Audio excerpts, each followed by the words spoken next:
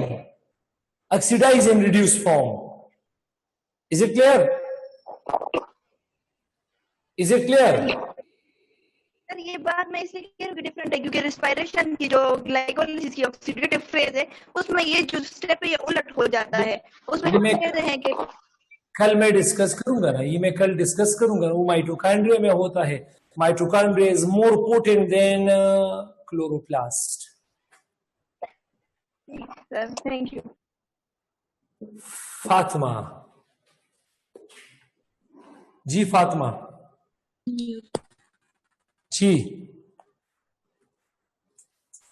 जी, Fatima.